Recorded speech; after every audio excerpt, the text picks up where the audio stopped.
Operation sindoor میں شکست کا داغ دھونے کے لیے بھارت کا ڈرامہ بازی.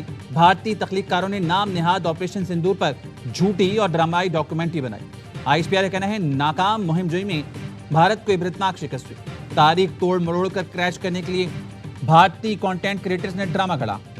جھوٹی ڈاکومنٹری میں بھارت کے سینئر سیاسی اور فوجی قیادت کو شامل کیا گیا. مذائقہ خیز ڈاکومنٹری ٹریجڈی اور کامیڈی کہلانے کے مستحق ہے.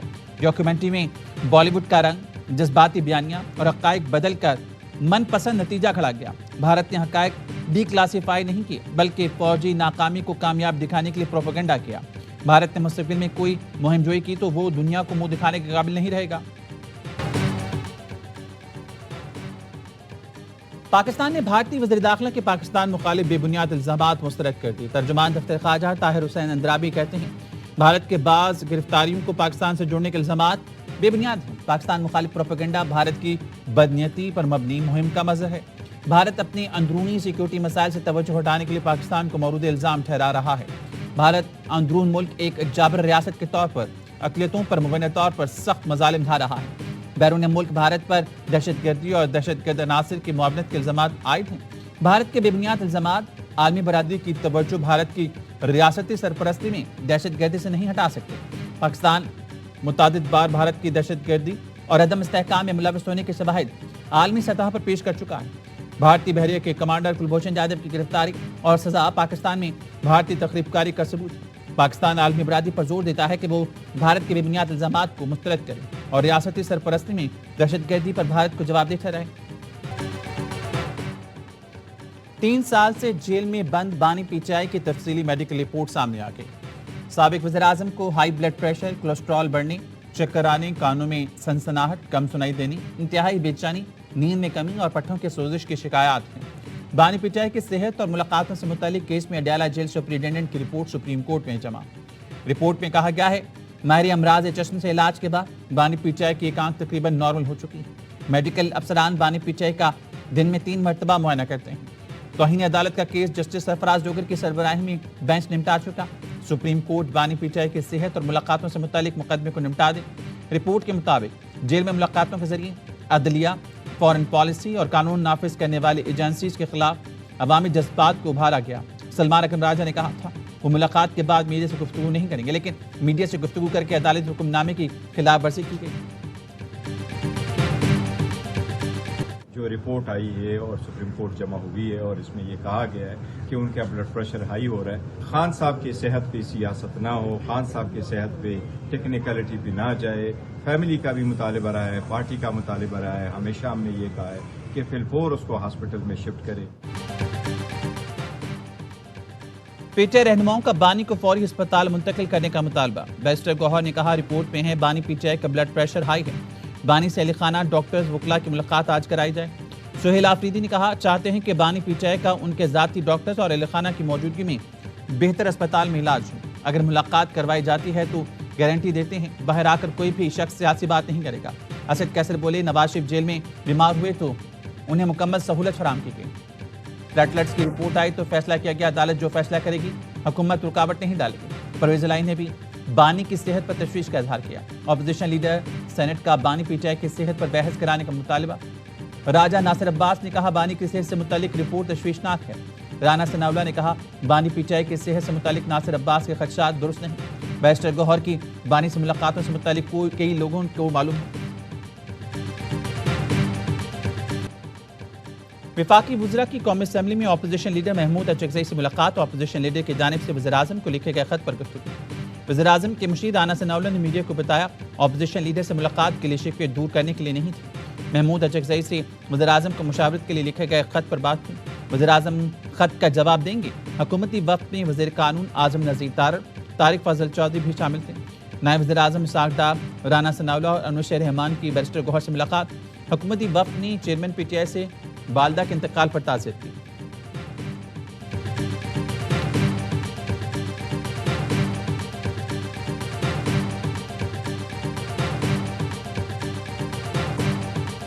ملاقات ہو جائے تو کون سی قیامت آئے گی؟ میں نے نہیں ڈیسائیڈ کرنا، یہ تو کلیکٹیولی گورنمنٹ نے ڈیسائیڈ کرنا ہے کہ ملاقات ہونی ہے نہیں ہونی. ایک ایسا سسٹم ہے، ہائیبرڈ سسٹم ہے، جس میں جو بھی ڈیسیژن اس قسم کے ہیں مشورے سے کیے جاتے ہیں.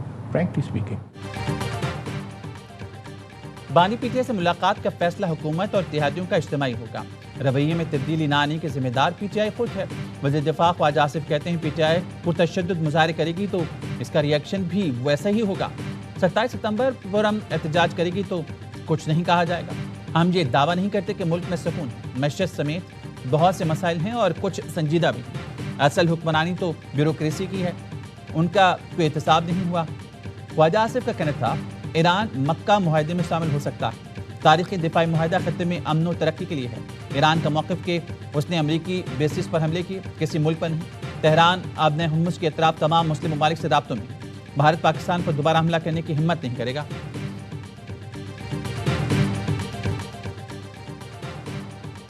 بلاول بھٹو کا نئے صوبوں پر پیپلز پارٹی پالیسی بیان دینے کا فیصلہ۔ چیئرمین پیپلز پارٹی قومی اسمبلی میں اظہار خیال کریں، انتظامی یونٹ یا صوبے کی تقسیم پر پالیسی بیان دیں گے۔ کشمیر الیکشن میں مبینہ دھاندلی پر کمیشن کے قیام کا بھی مطالبہ کریں۔ ذرائع کا کہنا ہے بلاول بھٹو کی تقریر کے نکات فائنل ڈرافٹ کیے جا رہے ہیں۔ اراکین کو قومی اسمبلی اجلاس میں شرکت یقینی بنانے کی ہدایت دی۔ پیپلز پارٹی کی قومی اسمبلی میں اپوزیشن لیڈر سے ملاقات طے پا گئی۔ ذرائع کا کہنا ہے پیپلز پارٹی وفد آج محمود خان اچکزئی سے ملاقات کرے گا۔ ملاقات میں ملکی اور پارلیمانی صورتحال اور دیگر امور زیر غور آئیں گے۔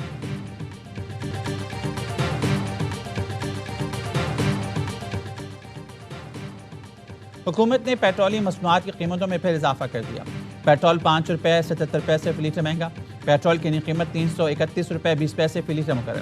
ڈیزل کی قیمت میں 6 روپے 47 پیسے فی لیٹر اضافہ، نئی قیمت 390 روپے 42 پیسے فی لیٹر ہو گئی۔ قیمتوں میں اضافہ نافذ عمل ہو گیا۔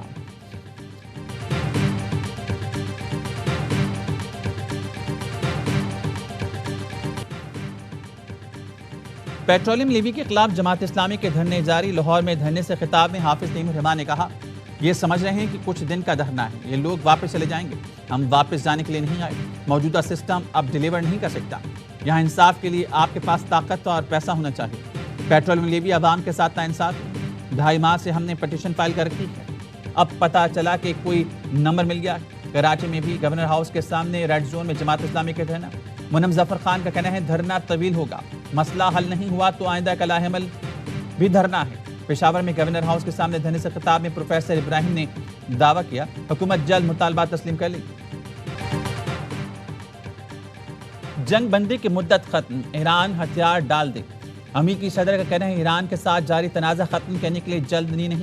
بحری ناکہ بندی کے ذریعے ایران پر معاشی دباؤ جاری ہے۔ ٹرمپ نے عمان پر بھی بمباری کی دھمکی دی تھی۔ فاکس نیوز کو انٹرویو میں کہا اپنے ہرمز کھولنے کی کوششوں میں عمان آڑے آئے تو اسے بری طرح بمباری کا نشانہ بنائیں گے۔ امریکی صدر نے پاسداران انقلاب سے خفیہ رابطے کی بھی تصدیق کی، کہا امریکی حکام نے پاسداران انقلاب سے براہ راست بات چیت کی۔ پاسداران انقلاب نے امریکی صدر ٹرمپ کے بیک ڈور رابطے کا دعویٰ مسترد کر دیا۔ ترجمان بریگیڈیئر جنرل حسین محبی نے کہا پاسداران انقلاب کے عہدیداروں اور امریکی حکام کے درمیان کوئی بات چیت نہیں ہوئی۔ ٹرمپ کا دعویٰ جنگ میں شکست اور مایوسی کا نتیجہ ہے۔ سفارتی معاملات ایران کی سیاسی قیادت کے دائرہ کار میں۔ ایران بحری ناکہ بندی توڑنے کے لیے حملہ کر سکتا ہے، رائٹرز کا دعویٰ۔ اعلیٰ ایرانی عہدیدار کے حوالے سے بتایا امریکہ سے سفارتکاری ناکام ہوئی تو بحری ناکہ بندی توڑنے کے لیے حملہ کریں گے۔ امریکہ کو معاہدے کے تمام شقوں پر عمل درآمد کرنا ہوگا، یہ امریکہ سے مزید مذاکرات کی شرط ہے۔ ثالث ایران کی مقرر کردہ ڈیڈ لائن کی تفصیلات امریکہ اور خطے کے ملکوں سے شیئر کریں گے۔ ایران امریکہ 60 روزہ جنگ بندی کی مدت آج ختم ہوگی۔ العربیہ نیوز نے بتایا فریقین نے جنگ بندی میں توسیع پر رضامندی ظاہر کر دی۔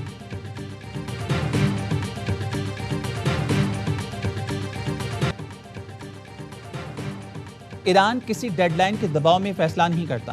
امریکہ کے ساتھ مفاہمتی یادداشت میں 60 دن کی ڈیڈ لائن کی کوئی شرط شامل نہیں۔ ایرانی وزارت خارجہ کے ترجمان اسماعیل بقائی کہتے ہیں امریکہ نے اسلام آباد MOU کی خلاف ورزی کی، پاکستان اور قطر کشیدگی کم کرنے کے لیے کوششیں کر رہے ہیں۔ ان دونوں ملکوں کے علاوہ کوئی ثالث نہیں۔ ایرانی پارلیمنٹ کے قومی سلامتی کمیشن کے سربراہ ابراہیم عزیزی نے کہا ٹرمپ آبنۂ ہرمز کے بجائے اپنی سلامتی پر توجہ دیں تاکہ انہیں فرار کے لیے کسی ٹرک میں نہ چھپنا پڑے۔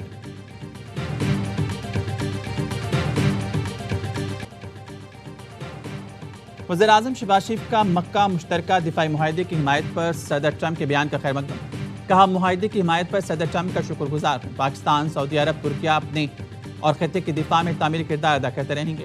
وزیر اعظم نے جنوبی ایشیا میں جوہری تباہی ٹالنے پر صدر ٹرمپ کی قیادت کو سراہا، کہا صدر ٹرمپ کی جرأت مندانہ فیصلہ کن قیادت نے لاکھوں جانیں بچانے میں کردار ادا کیا۔ صدر ٹرمپ نے مکہ معاہدے کو خوش آئند قرار دیتے ہوئے کہا تینوں ملکوں کا معاہدہ ایک اہم اور جرأتمندانہ قدم ہے خطے کے دیگر ملکوں میں تعاون بڑھانے کا۔ تینوں ملک اپنے دفاع کے لیے زیادہ مؤثر انداز میں ایک دوسرے کا ساتھ دے سکیں گے۔ ایم کیو ایم کی آج حیثیت کیا رہ گئی ہے؟ ایک یو سی نہیں جیت سکتے ہیں وہ بیٹھ کے فیصلہ کریں گے کہ مزید صوبہ بننا چاہیے کہ نہیں بننا چاہیے۔ وہ خود شرم آنی چاہیے، وہ اپنے آپ کو تو جوڑ نہیں سکتے ہیں۔ سندھ میں صوبہ بنانے کے لیے کوئی کٹھے بٹھا دیتا تو بات چیت شروع کر دیتے ہیں، جو مرضی کر لیں، سندھ کے اندر کوئی صوبہ نہیں بن سکتا۔ یہ پورا صوبہ سندھ اس پہ جو الٹ پڑے گا نہیں کرنے دے گا۔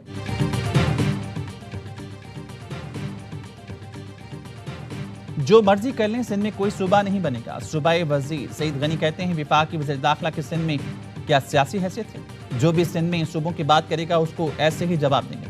ایم کیو ایم کی کوئی حیثیت نہیں کہ وہ صوبوں کی بات کرے۔ سندھ کے لوگ کہہ رہے ہیں صوبہ نہیں بننا چاہیے، زبردستی صوبہ بنانے سے لوگوں میں نفرت پیدا ہوگی۔ پنجاب اور خیبر پختونخوا قراردادیں منظور کرتی ہیں تو وہاں صوبہ بنا لیں۔ گڈز ٹرانسپورٹرز کا مذاکرات کی کامیابی پر وزیر مواصلات علیم خان کے اعزاز میں استقبال کیا۔ ٹرانسپورٹرز کے کیمپ پہنچنے پر علیم خان کا والہانہ استقبال کیا گیا۔ علیم خان نے کہا جو وعدے کیے ہیں انہیں ہر حال میں پورا کریں گے۔ موٹر وے پولیس سے ایک بھی ناجائز چلان نہیں ہونے دوں گا۔ ایکسل لوڈ پالیسی کی خلاف ورزی نہ کریں، یہ ٹرانسپورٹرز کے مفاد ہیں۔ مقررہ حد سے زیادہ وزن لادنے سے گاڑیوں اور سڑکوں دونوں کا نقصان ہوتا ہے۔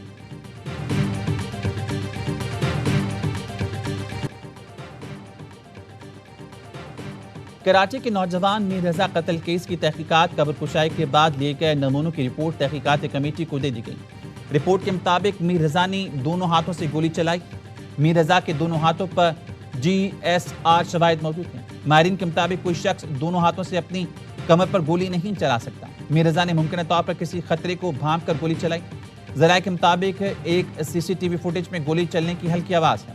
آواز کے چند سیکنڈ بعد ہی چوکیدار کو ادھر ادھر دیکھتے دیکھا جا سکتا ہے۔